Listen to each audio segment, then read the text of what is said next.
Hola a todos y bienvenidos a un nuevo vídeo del blog de Naturaleza entre Pinos y Sembrados. En esta ocasión para hablaros del último libro que me he leído. Asilvestrados. El regreso de la naturaleza a nuestras tierras. Su autora es Isabel Atrí y está publicado por Capitán Swing. Capitán Swing es una editorial que trata múltiples disciplinas, una de ellas es la naturaleza. Y la verdad es que tiene títulos muy interesantes, Os recomiendo que le echéis un ojo, porque yo me he leído varios libros de ellos. De hecho, el análisis estará colgado ahí en el canal de YouTube. Y es una editorial a la cual le voy siguiendo porque realmente lo que publica me parece muy interesante. El libro fue premio en el 2018 de premio Richard Jefferies. Richard Jefferies era un divulgador de naturaleza del Reino Unido, que aunque murió prontito, porque murió a los 38 años de tuberculosis, pues dejó un legado muy importante y bueno, entre los homenajes que le hacen, pues son estos premios. Estos premios son solamente premios para escritos de naturaleza. Son unos premios enfocados a escritos de naturaleza, bien sean artículos o bien sean libros, ¿vale? Y es un libro que me ha gustado mucho, ¿vale? El precio son 25 €, está publicado tapa blanda de cartón,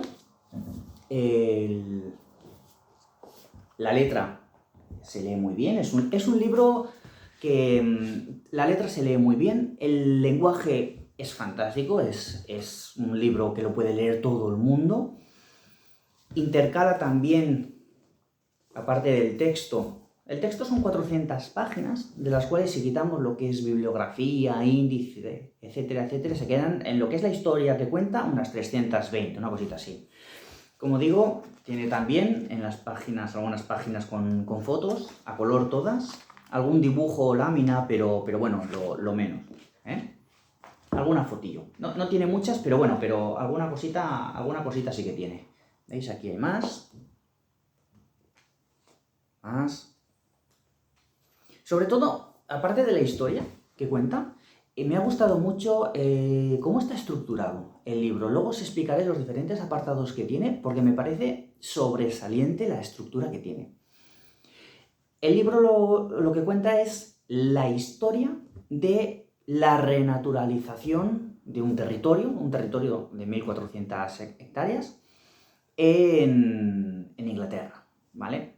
Es un territorio que, bueno, se sobreexplotó y dejaron que la naturaleza se recuperara. Ahora os explicaré bien en qué consiste.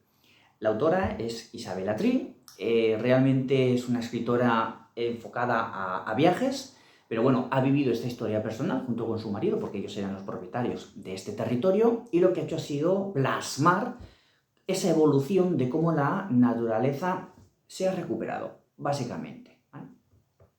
Es un libro que, aunque sí que tiene una visión de rewilding, el famoso rewilding, este concepto que tiene grandes admiradores y grandes detractores, yo no lo vería este libro como un libro enfocado al rewilding como tal. Lo vería más como un libro enfocado al conservacionismo. Y ahí sí que yo creo que estaremos todos de acuerdo en que el conservacionismo sí que nos une. Al final, el rewilding pues no deja de ser más que un tipo de gestión enfocada al conservacionismo, ¿no? Una forma de gestión que, ya digo, hay gente más partidaria de él, hay gente menos, pero bueno, ahí está. No vería este libro desde el punto de vista del rewilding tal y como lo conocemos, sino desde el punto de vista conservacionista. Es un libro, os leo la contraportada. Isabel Atrí nos cuenta la historia del experimento NEP, un proyecto pionero de resilvestración en West Sussex, que utiliza animales pastoreadores en libertad para crear nuevos hábitats para la fauna. Obligados a aceptar que la agricultura intensiva en la pesada arcilla de sus tierras en NEP era económicamente insostenible, Tree y su marido decidieron dar un paso atrás y dejar que la naturaleza se hiciera cargo. Gracias a la introducción de ganado vacuno, ponis, cerdos y ciervos en libertad, los grandes animales que antaño vagaban por Gran Bretaña, El proyecto de 1.400 hectáreas ha experimentado un extraordinario aumento del número y la diversidad de la fauna en poco más de una década. Especies extremadamente raras como tórtolas, ruiseñores, halcones peregrinos, pájaros carpinteros menores y mariposas emperador morado se reproducen ahora allí, y las poblaciones de otras especies se están disparando. Las tierras agrícolas degradadas de los Burrell se han convertido de nuevo en un ecosistema funcional y lleno de vida. Íntimo e inspirador, Asilvestrados es un relato asombroso de la belleza y la fuerza de la naturaleza cuando se le da libertad. The Times publica la historia de una tierra agotada que vuelve a ser un rico ecosistema y nos obliga a repensar la agricultura. Está muy bien tirado, ¿eh? Me gusta la frase que ha aplicado The Times, ahora os explicaré por qué, ¿eh? Pero sí, me gusta. Y George Monbiot, que es un activista de medio ambiente, dice: Asilvestrados cuenta la extraordinaria historia de una asombrosa transformación. Pues sí, señores, una asombrosa transformación. Resulta que este antiguo territorio se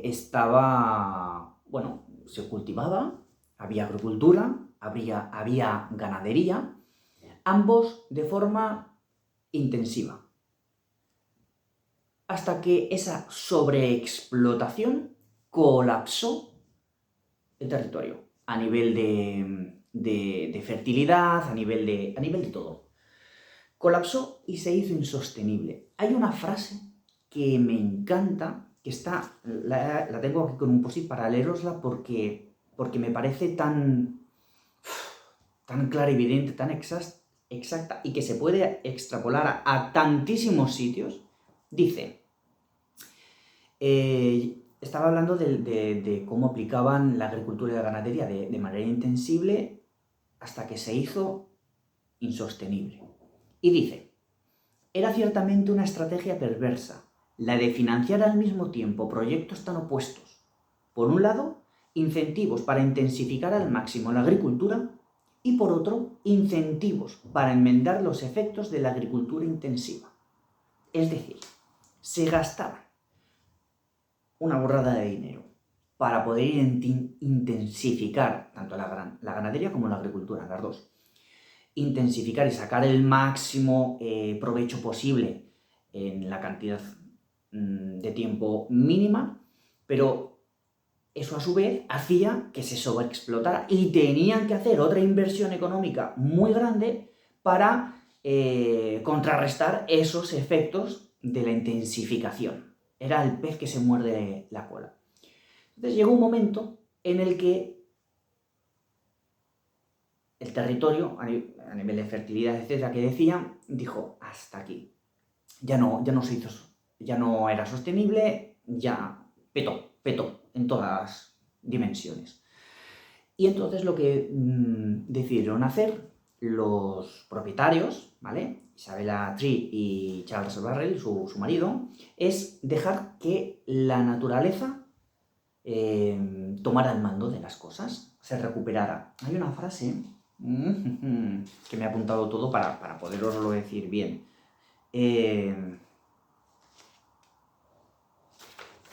Ahí. Aquí nos hemos limitado a soltar el volante y que la naturaleza tome el mando. Esto está basado en el principio de no intervención, que me parece clave para entender lo que pasó en ese territorio. Decidieron no intervenir y entonces el territorio se fue recuperando poco a poco en diferentes fases. Esas diferentes fases son las que explica la autora en este libro, cómo se fue recuperando ese entorno, cómo los plazos en los cuales se fueron dando las cosas. En alguna ocasión la naturaleza por sí sola, en alguna otra ayudados por el ser humano también formó parte activa. Entonces, una de las cosas que me ha gustado mucho del libro explica en la renaturalización. ¿Qué es la renaturalización? ¿Qué es reasilvestrar un territorio? Os lo leo porque me encanta cómo explica esa controversia, ¿no? Esa decisión de qué es renaturalizar, qué no es renaturalizar. Mola porque digamos que todo fue de la mano de diferentes expertos en diferentes disciplinas, ¿no? Y al final, digamos que cada especialidad pisaba de una forma u otra disciplina. Es decir, a ver cómo lo explico, ¿no? Pero mucho, por ejemplo, de la gestión ecológica, pues podía pisar un poquito con el tema de meter de manera artificial ganado, ¿no? Porque, a ver, tú estás renaturalizando un territorio y al final las plantas van creciendo.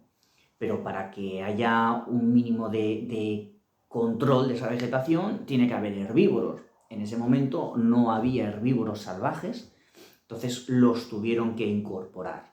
Algunos los incorporaron como los ciervos y los corzos y los gamos, las 3 especies, las metieron aquí de manera bueno, sueltas, se aplicaron sueltas. Y por otro lado, lo que hicieron fue también meter algo de ganado, que ahora os lo explicaré, ahora os explicaré todo detenidamente. Me he ido un poquito, pero recuperando lo que os había comentado de qué es la renaturalización, ¿qué es? Dice, aún quedaba por resolver la cuestión de si podíamos o debíamos seguir el ejemplo de Europa y llamar resilvestración a lo que sucedía allí. Tal vez fuera un problema académico, pero nos preocupaba. Pedimos a un miembro de la Junta Asesora que formulara un enunciado alternativo para el proyecto. Su propuesta fue: área de intervención mínima, guiada por procesos naturales a largo plazo. Una definición puntillosa, pero ante la cual las ranas continuaban saliéndose del caldero. Esto es una expresión que ha utilizado, un ejemplo que he utilizado anteriormente, ¿vale? Aquí no se entiende, pero si te has leído lo previo, sí que se ve. En la Junta Asesora se debatió acaloradamente qué significaba exactamente a largo plazo, quién determinaría lo que era una intervención mínima y, por supuesto, las características de naturales y guiada por procesos. Incluso el término área era debatible. ¿Qué tamaño debía tener el proyecto para dar cabida a procesos naturales? ¿Podríamos referirnos quizá al jardín del vecino? Estaba claro que cualquiera que fuera la frase con que describiéramos NEP, suscitaría polémica y necesidad de matizarla. Resilvestración era, probablemente, un concepto resbaladizo e impredecible por su propia naturaleza. Al final, decidimos que se trataba de un recurso útil y que nos daban igual las consecuencias. Aunque, quizá solo por ahora, para estar seguros, murmuró Charlie resignado, una sombría noche de invierno en que nos encontrábamos solos, podríamos denominarlo Proyecto de Tierras Silvestres de NEP y dejar el RE fuera de la ecuación. Es básicamente eso, había que definir una serie de conceptos para tener clara la línea a trabajar. Fue muy difícil porque diferentes disciplinas de diferentes especialistas que habían contactado, con los que habían contactado para evaluar cómo se desarrollaría el proyecto, pues chocaban entre ellos. Realmente, lo he dicho antes, creo que la mejor frase que creo que define todo es la de: aquí nos hemos limitado a soltar el volante y que la naturaleza tome el mando. Eso junto al principio de no intervención. Esos dos conceptos, que los he comentado hace un ratito, son los que creo que aplican lo mejor posible a lo que sucedió allí. ¿Qué ocurrió? Que, bueno, esas fases, que son las que están plasmadas aquí en el libro, no solamente tuvo conflictos a nivel de los especialistas de las diferentes disciplinas para matizar conceptos, sino que incluso la gente de alrededor tuvieron unos conflictos importantes. Por ejemplo, os pongo un ejemplo. Hay un capítulo que me ha gustado mucho que habla de las malas hierbas y que hay una hierba que ahora no recuerdo, a ver, el nombre de la hierba.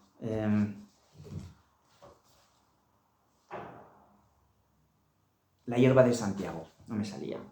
La hierba de Santiago estaba considerada en su momento como una mala hierba y estos señores lo que hicieron fue dejarla crecer.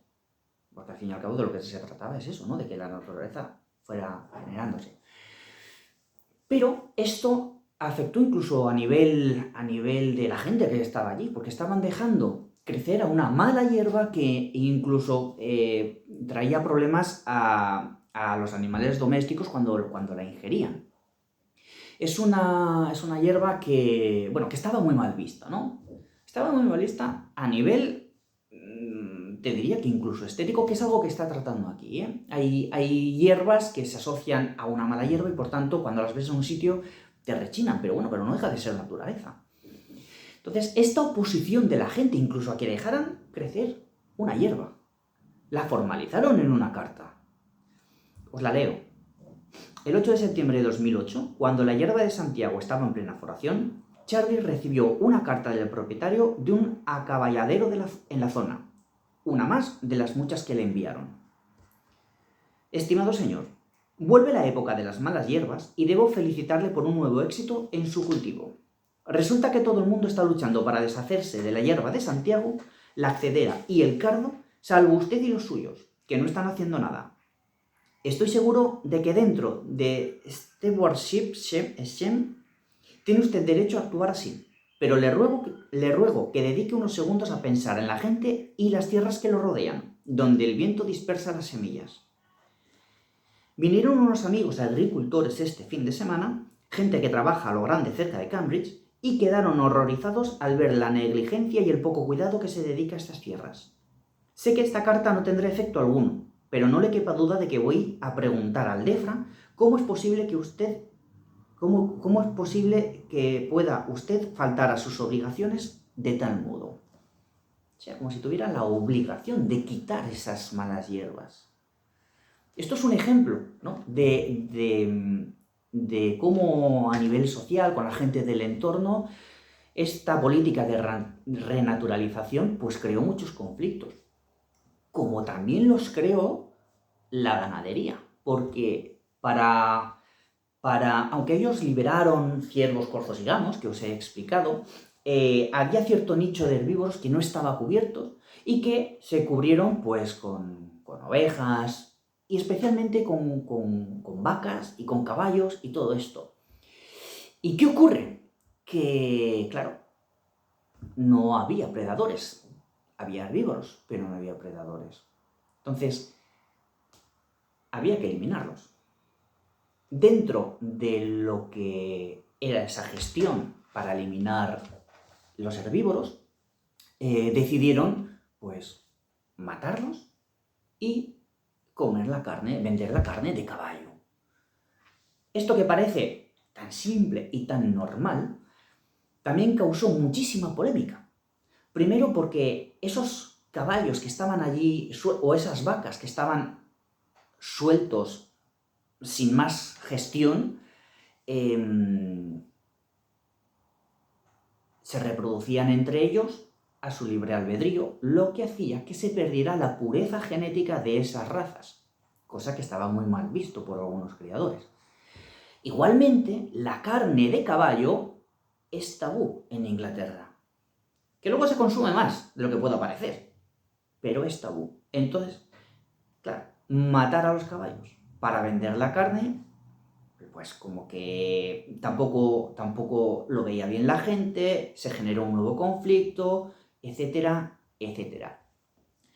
Todas estas fases de renaturalización, cronológicamente, las fases tanto de la renaturalización como pues, de los diferentes procesos, de cómo ha ido cambiando la vegetación, la fauna, etcétera, etcétera, y los problemas que se han ido viendo con esta gestión, es lo que está publicado en este libro. El libro, a nivel cronológico, lo hace desde principios del siglo XII, que es cuando estaba el castillo de Ney, y donde empezaron, digamos, la familia del autor, del marido de la autora, se hizo propietaria y tal. Y hasta 2018, que es cuando está... 2019. El último análisis, la última fase, está Está publicado en el 2019. Y dentro de esa cronología, ¿no? Y de esas etapas, esas fases, pues pasa por momentos tan emotivos como cuando ven que hay tórtolas después de décadas de haber desaparecido esa especie allí, ¿no? Y al final esa especie ha aparecido porque su hábitat vuelve a estar. Cosas de estas, ¿no? El tema de los insectos, de cómo cuando van caminando al poco, esto es en una de las primeras fases, al poco de dejar de utilizar herbicidas, etcétera, etcétera, cómo al caminar empiezan a saltar insectos, saltamontes, todos estos, cuando antes estaban desaparecidos, cómo por las noches se vuelven a oír insectos, cuando hacía poco habían desaparecido por estos herbicidas, etcétera, etcétera, ¿no? Insecticidas, todo esto. ¿Os suena de algo? Pues estamos rodeados de este tipo de gestiones. Y es una historia realmente muy, muy, muy bonita, muy bonita.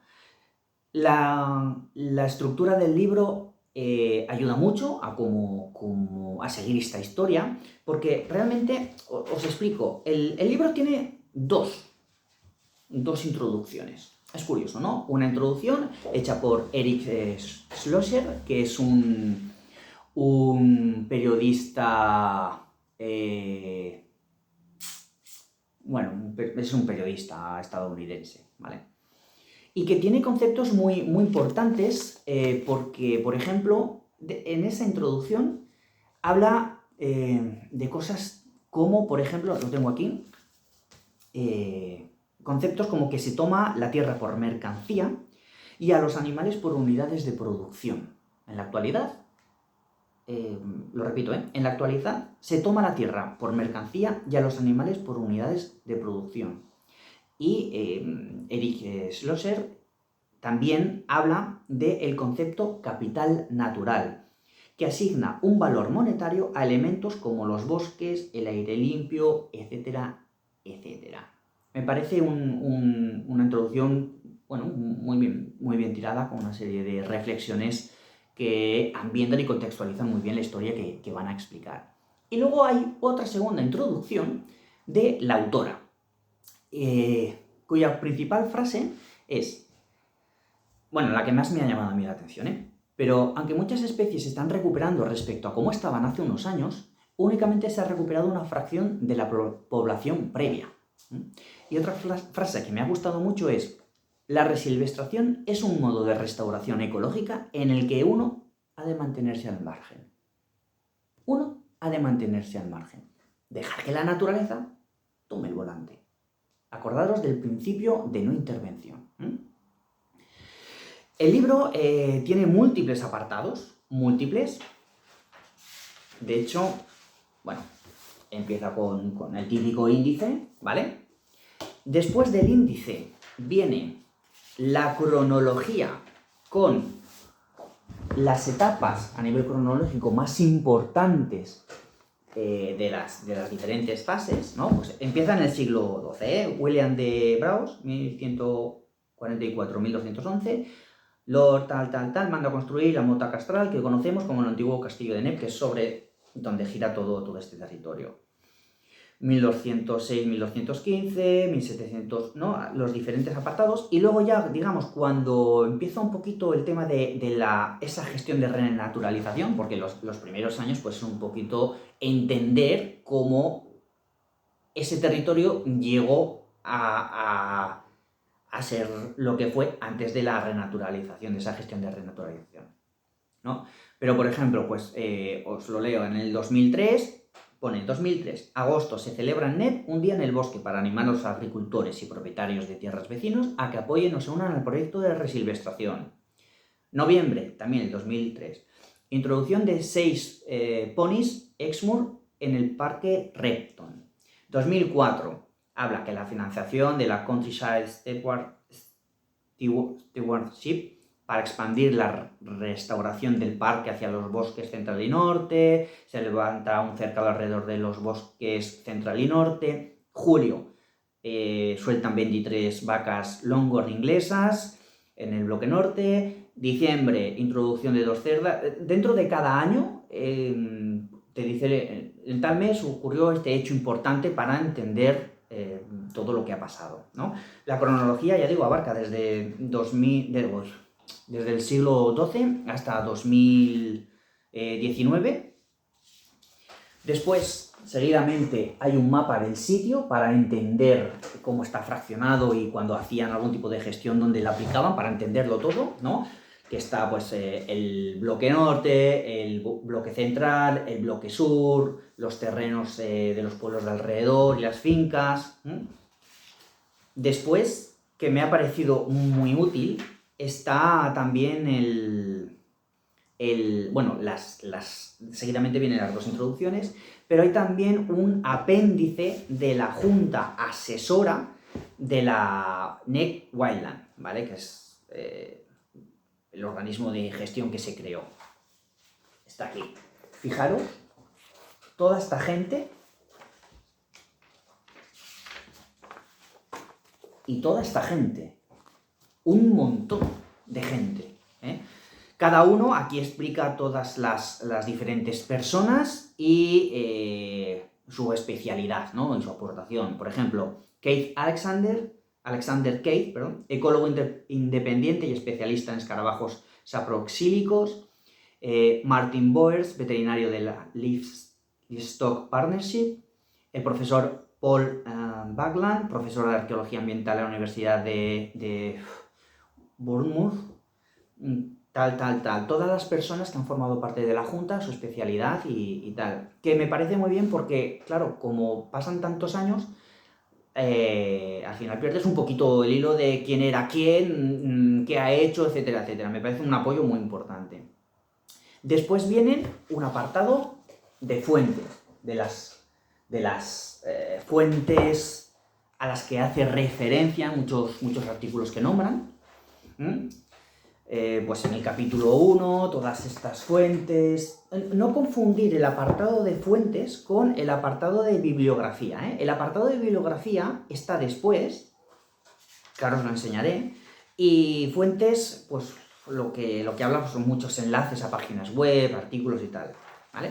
Luego está la bibliografía.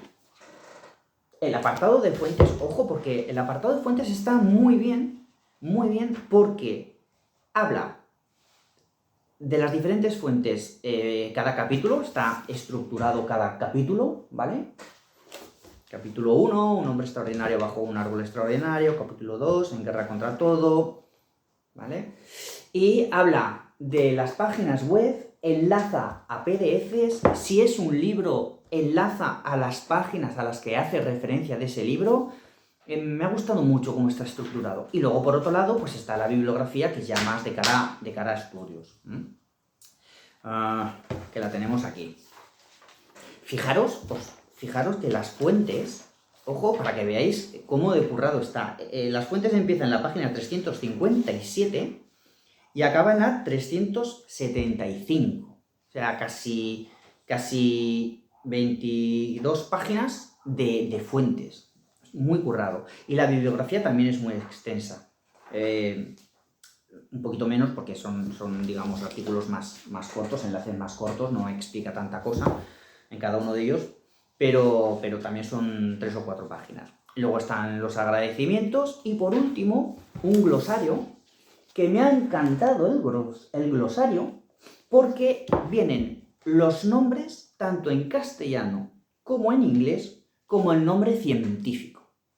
Porque esto es una de las cosas que me ha llamado mucho la atención de este libro, y es el dominio de la autora para reconocer las diferentes especies, tanto de flora como de fauna. O sea, conocía las especies y podía hablar de ellas, no hablaba al tuntún. Además, una de las cosas que también me ha gustado mucho es que está muy bien traducido los nombres al español, que en algunos libros así la traducción a veces dices, Dios mío, esta traducción, ¿de dónde ha salido? Está muy bien traducido. Y igualmente, pues ya te digo, el nombre, que venga el nombre en castellano, en inglés y el nombre científico me ha parecido súper útil, súper útil. Yo es un libro que os lo recomiendo si os gusta el conservacionismo. Olvidaros del concepto de rewilding porque sí, va por ahí, pero es que este libro va mucho más allá. Si os gusta el conservacionismo, de verdad os lo recomiendo. Son 25 euros y están muy bien invertidos. Me ha encantado. Os lo recuerdo, ¿vale? Asilvestrados, El regreso de la naturaleza a nuestras tierras. Autora Isabel Atrí, publicado por Capitán Swing. Os animo a que os lo leáis. Es un libro que se lee relativamente bien, porque ya digo que el lenguaje es accesible para todos. Y que bueno, que si os lo acabáis leyendo, pues ahí tenéis para comentar. Me gustaría saber vuestra opinión y si la compartís conmigo, que estoy seguro de que sí. Hasta aquí el vídeo de hoy, espero que os haya gustado. Si es así, os animo a que os veáis el resto de vídeos del canal que tengo colgados. Y se agradecería también, voy a colocar un link para que podáis acceder a la compra del libro. Este link está comisionado y es lo que me permite seguir con el proyecto. A vosotros no se os incrementa el precio para nada y a mí pues me permite poder seguir con estas cositas que hago, ¿vale? Y si no, pues hombre, al menos pues deja un like o dale a suscribir. Muchas gracias por vuestro tiempo, espero que os haya gustado la review. Nos vemos en el siguiente vídeo.